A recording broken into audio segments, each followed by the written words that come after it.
মোটামুটি পার্কে অনেক টাইম ঘোরাঘুরি পরে প্রচণ্ড রোদ এবং গরমের জন্য আমরা ওয়াটার পার্কে আসছি। হুজুর একটু হাই দিয়ে যান। হুজুরের ছেলে তো অনেক খুশি। তো যাই হোক, আমরা আর বেশিক্ষণ এখানে থাকবো না, কারণ আপনারা সকলেই জানেন ওয়াটার পার্কগুলোতে প্রচুর পরিমাণে ডিজে বাজানো হয়।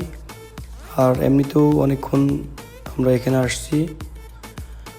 এই যে এখানে যে পরিবেশ, আপনারা একটু কমেন্টস করে জানাবেন এই ওয়াটার পার্কটা কোথায় হতে পারে এবং নাম কি হতে পারে। ভিডিওটি ভালো লাগলে একটি লাইক করে দিবেন, শেয়ার করে দিবেন, অবশ্যই আমাদের চ্যানেলটি সাবস্ক্রাইব করে দিবেন। আরও নতুন নতুন ভিডিও পেতে আমাদের সঙ্গেই থাকুন। খুব শীঘ্রই সম্পূর্ণ পার্কটি নিয়ে আরেকটি ভিডিও আপলোড করা হবে। আপনারা আপনাদের মতামতগুলো আমাদের সঙ্গে শেয়ার করবেন। আর আপনারা কী টাইপের ভিডিও আমাদের কাছ থেকে আশা করেন আমাদেরকে কমেন্টসে জানাবেন। ধন্যবাদ সকলকে।